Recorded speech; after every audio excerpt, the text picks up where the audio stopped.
Hello అండి, నమస్తే. ఇప్పుడు మాట్లాడే టాపిక్ వచ్చేసి ఆంధ్రప్రదేశ్ ఐటీ మినిస్టర్ నారా లోకేష్ గారు ఇండియా టుడే కాంక్లేవ్కి వెళ్ళి ఈరోజు మార్నింగ్ మాట్లాడే ప్రయత్నం చేశారు.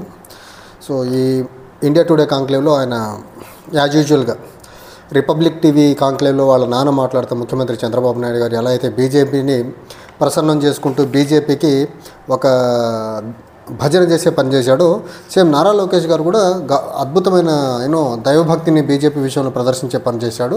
రాష్ట్రాల హక్కుల్ని, రాష్ట్రాల యొక్క ఇంట్రెస్ట్లని బీజేపీ ఎలా కాలు రాసినా పర్లేదు, కానీ ఖచ్చితంగా మాకైతే బీజేపీతోనే పొత్తు, అన్కండిషనల్ పొత్తు అని చెప్పే పని మాత్రం చాలా క్లియర్గా చెప్పారు. సో ఈ మా ఇంటర్వ్యూ జరుగుతున్నందాక, కాన్వర్జేషన్ జరుగుతున్నంతసేపు మధ్యలో క్వశ్చన్ అడిగారు, అసలు ఆంధ్రప్రదేశ్ వేరే రాష్ట్రాలతో పోటీ పడగలగదా ఈ కాంపిటేటివ్ పాలిటిక్స్లో అని అడిగితే నారా లోకేష్ గారు ఒక విచిత్రమైన ఆన్సర్ చేశారు. లైక్ తమిళనాడుకు చెన్నై, కర్ణాటకకి బెంగళూరు, హైదరాబాద్ తెలంగాణకు ఉంది. సో ఆంధ్రప్రదేశ్కి అసలు ఏంటి, అసలు ఒక సిటీ అంటే ఏం లేదు కదని చెప్పే ప్రయత్నం చేస్తే నారా లోకేష్ గారు చెప్పిన మాట ఏంటంటే, దానికి తమిళనాడుకి చెన్నై ఉండొచ్చు, బెంగళూరేమో కర్ణాటకకు ఉండొచ్చు, హైదరాబాద్ తెలంగాణకు ఉండొచ్చు, ఆంధ్రప్రదేశ్కి చంద్రబాబు నాయుడు అనే పేరు ఉందని చెప్పే ప్రయత్నం చేశారు. ఈ చంద్రబాబు నాయుడు పేరు ఉండబట్టే 2014-2019 మధ్యకాలంలో పెద్ద బూడిద వచ్చింది. ఇప్పుడు కూడా ఏ ఒక్క కంపెనీ కూడా ముందుకొచ్చి మేము పెట్టుబడులు పెడతాము అని గ్రౌండింగ్ చేసే పరిస్థితి లేదు. సో ఒక 5 సంవత్సరాలు సంపూర్ణంగా మోసం చేశారు. ఇదే చంద్రబాబు నాయుడు ఏదో హైదరాబాద్ని ఊడబొడి చేశాడని చెప్పి నమ్మబలికిచ్చి ఏదో మసిపూసి మారేడుకాయని చేసే ప్రయత్నం చేశారు 2014 ఎన్నికల్లో. కానీ గెలిచిన తర్వాత ఏం జరిగింది? గుండు సున్నా, ఏం డెవలప్మెంట్స్ ఏం లేకుండా అయిపోయింది. సో చంద్రబాబు నాయుడు గారు మొహం చూసి ప్రపంచంలో పెట్టుబడిదారులు వచ్చి పెట్టుబడి పెట్టరు, వాళ్లకు బెటర్ పాలసీలు ఉంటే పెడతారు. మీరు ఈ రకంగా వెండేటా పాలిటిక్స్ చేసుకుంటా, అరెస్టులు చేసుకుంటా, రెడ్ బుక్ ఇంప్లిమెంట్ చేసుకుంటా ముందుకెళ్తే ఆంధ్రప్రదేశ్కి పెట్టుబడులు రావు అనేది మాత్రం చాలా క్లియర్గా చెప్పగలను నేను. అండ్ ఈ వెండేటా పాలిటిక్స్, రెడ్ బుక్ గురించి కూడా ఇంటర్వ్యూలో ఈ కాన్వర్జేషన్లో రాజ్దీప్ సర్దేశి అడిగే ప్రయత్నం చేశారు. దానికి లోకేష్ గారు వేరే రకంగా ఆన్సర్ చేశారు. తర్వాత ఆంధ్రప్రదేశ్ గురించి ఇంకొక ఆంధ్రప్రదేశ్ అండ్ ఇండియా గురించి ఇంకొక పెక్యులియర్ టాపిక్ ఏమొచ్చిందంటే, అక్రాస్ ఇండియా అండ్ ఇండియాలో ఉన్నటువంటి states, majority of the states caste census గురించి మాట్లాడుతున్నాయి. బట్ ఆంధ్రప్రదేశ్ ఏంటో విచిత్రంగా స్కిల్ సెన్సస్ గురించి మాట్లాడే ప్రయత్నం చేస్తుంది. ఇది ఏంటి అని అడిగితే, క్యాస్ట్ సెన్సస్ అనేది చాలా ఈజీ టాస్క్, సింపుల్గా చేసేయచ్చు. Skill census very difficult task, దాన్ని చేయడం చాలా కష్టం అని చెప్పే ప్రయత్నం చేశారు నారా లోకేష్ గారు. అండ్ దేశంలో మెజారిటీ ఆఫ్ ద పార్టీలు, ప్రాంతీయ పార్టీలు అవనివ్వండి, నేషనల్ లెవెల్లో ఉన్నటువంటి కాంగ్రెస్ పార్టీ మొత్తం క్యాస్ట్ సెన్సస్ అనేసి ఓబీసీ కులగణన చేసి ఏ కులానికి ఎంత రాజకీయంగా లేకపోతే వెల్ఫేర్ పరంగా ఎంత వాళ్ళ వాటా ఎంత వాళ్ళకి ఇచ్చే ప్రయత్నం చేద్దామని చేస్తూ ఉంటే, ఆంధ్రప్రదేశ్ అండ్ మరీ ముఖ్యంగా చంద్రబాబు నాయుడు గారు ఆంధ్రప్రదేశ్లో కాస్ట్ సెన్సస్ చేయకపోయేదానికి రీజన్ ఏంటి అంటే, ఆంధ్రప్రదేశ్లో కానీ కాస్ట్ సెన్సస్ కానీ జరిగితే బీసీ, ఎస్సీ, ఎస్టీ కులాలలో వాళ్ళ నంబర్ ఎంత అని ఎగ్జాక్ట్గా తెలిస్తే పొలిటికల్గా టీడీపీని క్వశ్చన్ చేయడం స్టార్ట్ చేస్తారేమో, టీడీపీకి రివర్స్ అయితే లోకేష్ గారి రాజకీయ భవిష్యత్తు దెబ్బతింటదేమో. అందుకనేసి ఆంధ్రప్రదేశ్లో ఏ కులం ఎంత ఉందో తేల్చేదానికి చంద్రబాబు నాయుడు గారు ఇష్టం లేక ఆయన స్కిల్ సెన్సస్ అనేసి ఆంధ్రప్రదేశ్ రాష్ట్రం మొత్తాన్ని పక్కదారి పట్టించే ప్రయత్నం చేస్తున్నారు.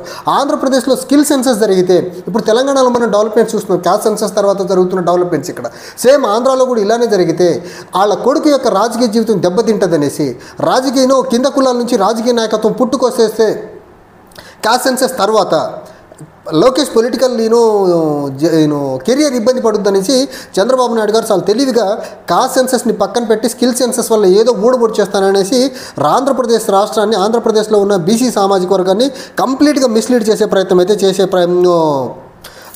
ఆ విషయంలో. తర్వాత 3 లాంగ్వేజెస్ ఫార్ములా నేషనల్ ఎడ్యుకేషన్ పాలసీలో ఉన్నటువంటి 3 language Hindi imposition on non Hindi states గురించి మాట్లాడే ప్రయత్నం చేస్తే, సేమ్ వాళ్ళ తండ్రి లాగానే యాజ్ యూజువల్గా మల్టీలింగ్వల్ ఆయన చంద్రబాబు నాయుడు గారు అన్న 10 భాషలు నేర్చుకుంటే తప్పులేదన్నారు, కానీ ఈయన ఏకంగా జపాన్, కొరియన్, జర్మన్ లాంగ్వేజ్ల గురించి మాట్లాడే ప్రయత్నం చేశారు. నారా లోకేష్ గారు, మీకు తెలుగు చక్కగా రాదు, మీరు వేరే భాషలు ఎలా నేర్చుకోమంటారు చెప్పండి? అసలు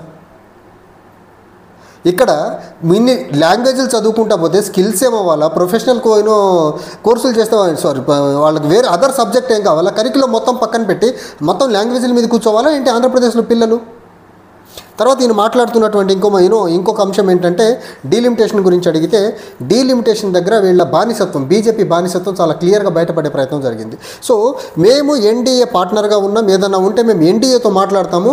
సౌత్ ఇండియాలో స్టాలిన్ అన్నట్టు, రేవంత్ రెడ్డి గారు అంటున్నట్టు మేము వాళ్ళతో కలిసి డీలిమిటేషన్ ఎక్సర్సైజ్లో భాగంగా నా గవర్నమెంట్ ఆఫ్ ఇండియాకి బీజేపీకి అగ్నెస్ట్కి మేము వెళ్ళం ఏదన్నా ఉంటే మేము బీజేపీతో కూర్చొని మాట్లాడతామని చెప్పే ప్రయత్నం చేశాడు. కానీ సౌత్ ఇండియన్ యొక్క ఇంట్రెస్ట్లు కాపాడేదానికి సౌత్ ఇండియాలో ఉన్నటువంటి పొలిటికల్ పార్టీస్ అవనండి, సౌత్ ఇండియాలో ఉన్నటువంటి వివిధ రాష్ట్రాలకు సంబంధించిన రిప్రజెంటేటివ్స్తో కలిసి మేము ముందుకెళ్ళేదానికి మేము సిద్ధంగా లేము.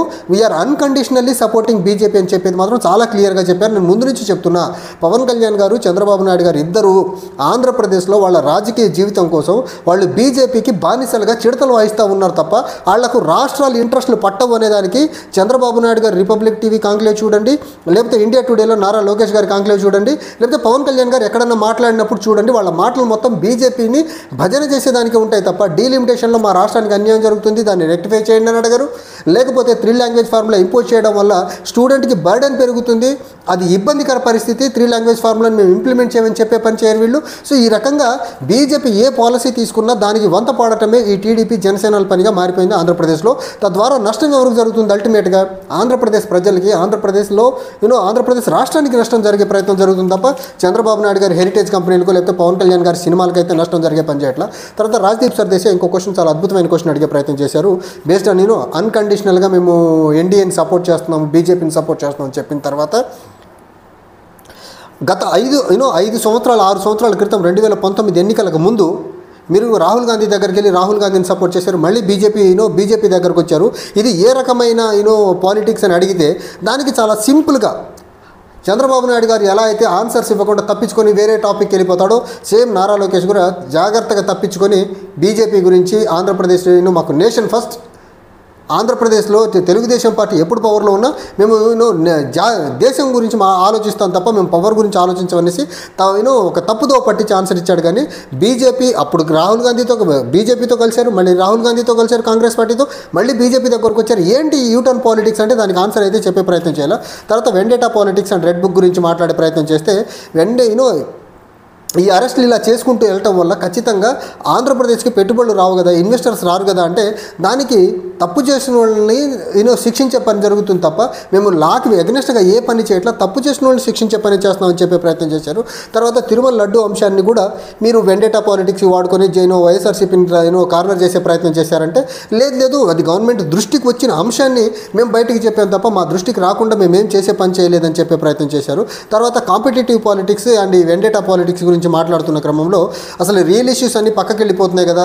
ఆంధ్రప్రదేశ్కి కావాల్సిన గవర్నెన్స్ అవనివ్వండి, లేకపోతే డెవలప్మెంట్ అవనివ్వండి, లేకపోతే పెట్టుబడుల ఆకర్షణ అవనివ్వండి, ఇవన్నీ మీ రెడ్ బుక్ ఇంప్లిమెంటేషన్ వల్ల వెండేటా పాలిటిక్స్ చేయడం వల్ల ఆంధ్రప్రదేశ్కి నిజంగా కావాల్సినటువంటి డెవలప్మెంట్కి నోచుకోకుండా ఈ అంశాల చుట్టూ రాజకీయాలు జరగడం అండ్ ఆంధ్రప్రదేశ్లో లీడర్ ఆఫ్ అపోజిషన్ వైఎస్ఆర్సీపీకి ఇవ్వకపోవడం అనే అంశాల చుట్టూ మీరు రాజకీయం చేయడం ఎంతవరకు కరెక్ట్ అని అంటే జనాలు 10% ఆఫ్ ద సీట్స్ ఇవ్వలేదు కాబట్టి అపోజిషన్ స్టేటస్ ఇచ్చే పని చేయట్లేదు. బట్ సెక్యూరిటీ మేము జగన్మోహన్ రెడ్డి గారికి డిప్యూటీ సీఎం ఆఫ్ ఆంధ్రప్రదేశ్ కంటే ఎక్కువ ఇచ్చే ప్రయత్నం చేస్తామని చెప్పే పని అయితే చేశారు.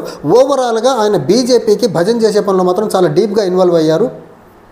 తర్వాత వెండేటా పాలిటిక్స్ గురించి మాత్రం చట్టం తన పని తను చేసుకుంటూ వెళ్తుందని చెప్పారు. కానీ ఈ వెండేటా పాలిటిక్స్ వల్ల ఆంధ్రప్రదేశ్ యొక్క గవర్నెన్స్ దెబ్బతింటుందనే దాన్ని ఒప్పుకునే పని చేయలేదు ఆయన. తర్వాత ఆంధ్రప్రదేశ్కి పెట్టుబడులు రాకుండా ఇబ్బంది కలుగుద్ది ఈ వెండేటా పాలిటిక్స్ అనే దానికి ఒప్పుకునే పని చేయలేదు ఆయన. తర్వాత ఆయన డిప్యూటీ సీఎం గురించి మాట్లాడితే ఆయన్ని డిప్యూటీ సీఎంగా నేను ఉండాలా లేదా అనేది ప్రజలు డిసైడ్ చేస్తారని చెప్పి, నాయన ప్రజలు ఓట్లేసి ఎమ్మెల్యేలను చేస్తారు, ముఖ్యమంత్రి ఎవరు, డిప్యూటీ సీఎం ఎవరు, మంత్రులు ఎవరు, అది జనాలకు సంబంధం లేదు. డిప్యూటీ సీఎంగా నువ్వు ఉండాలా లేదా అనేది మీ నాయన ఇష్టం. సో మీ నాయన ఎప్పుడు పెట్టాలంటే అప్పుడు పెట్టేస్తాడు. ఇప్పుడు ఏదో కూటమిలో ఉన్నారు పవన్ కళ్యాణ్ జనసేన, ఆ సైడ్ నుంచి కొంచెం ఇబ్బందులు ఉన్నాయని ఆపుతున్నారు కానీ లేకపోతే ఎప్పుడూ మిమ్మల్ని డిప్యూటీ సీఎంగా చేసేవారు. అండ్ నారా లోకేష్ గారు ఈ విషయంలో మాత్రం చాలా చాలా క్లియర్గా మళ్ళీ ప్రజలు ఆయన ఎలా చూడాలనుకుంటే అలా అవుతారని చెప్పే ప్రయత్నం. ప్రజలకు మీరు డిప్యూటీ సీఎం అయినా పర్లేదు, లేకపోతే మీరు హెరిటేజ్ కంపెనీ నడుపుకున్నా ప్రజలకు పెద్ద ఫరకేం పడదు. బట్ మీరు కొంతమంది పెయిడ్ ఆర్టిస్టులతో మీరు డిప్యూటీ సీఎం అవ్వాలని మీ ఎమ్మెల్యేలతో మీ మంత్రులతో చెప్పించుకునే ప్రయత్నం చేస్తున్నారు తప్ప ప్రజలు ఎవరికి మీరు ముఖ్యమంత్రి అవ్వాలనో లేకపోతే మీరు ఇంకోటి అవ్వాలనో ఇంకోటి ఎవరికి ఏం అవసరం పట్టింది మీరు. కాకపోతే మీ ప్లేస్లో ఇంకోళ్ళు ఉంటారు అంతే. కాకపోతే మా దరిద్రం ఏంటంటే ఆంధ్రప్రదేశ్లో జనసేన పార్టీ టీడీపీ పార్టీ రెండు కలిసి కుటుంబ రాజకీయాన్ని చాలా బలంగా ప్రమోట్ చేస్తున్నాయి. సో కాబట్టి మీ రెండు ప్రాంతీయ పార్టీలు రెండు ప్రైవేట్ వెంచర్స్ కాబట్టి మీ వెంచర్ని మీరు ఎలా ముందుకు తీసుకెళ్ళాలని మీ ఇష్టం కాబట్టి ఓట్లేసిన జనాలు వాళ్ళ కర్మ ఇంకా. సో ఓవరాల్గా నారా లోకేష్ గారు డిలిమిటేషన్ అంశంలో అవనివ్వండి, 3 లాంగ్వేజ్ అంశంలో అవనివ్వండి, లేకపోతే కాస్ట్ సెన్సస్ అంశంలో అవనివ్వండి, ఈ అన్ని అంశాల్లో బీజేపీకి అనుకూలంగా మాట్లాడి బీజేపీ మీద దైవభక్తిని ప్రదర్శించాడు తప్ప ఆయన ఎక్కడ ఆంధ్రప్రదేశ్కి ఏది అవసరమో, ఆంధ్రప్రదేశ్కి ఏది సూటబుల్ అనేది మాత్రం ఎక్కడ నీట్గా మాట్లాడే పని అయితే చేయలేదు. ఈ విషయంలో అతనికంటే ముందు మాట్లాడినటువంటి రేవంత్ రెడ్డి గారు చాలా బలంగా, చాలా అద్భుతంగా పోర్ట్రే చేసే ప్రయత్నం చేశాడు. సౌత్ ఇండియన్ ఇంట్రెస్ట్ అవనివ్వండి, తెలంగాణ ఇంట్రెస్ట్ అవనివ్వండి, చాలా అద్భుతంగా ప్రజెంట్ చేసే ప్రయత్నం చేశారు. బట్ వీళ్ళకేంటంటే బీజేపీతో పొత్తులు లేకపోతే కుర్చీలు దొబ్బేస్తాయన్న భయంలో వీళ్ళు బీజేపీకి ఊడిగం, బీజేపీకి బానిసత్వం చేస్తూ ఆంధ్రప్రదేశ్ యొక్క ఇంట్రెస్ట్లు కంప్లీట్గా బీజేపీ దగ్గర సరెండర్ చేసేసారు వీళ్ళు. Thank you.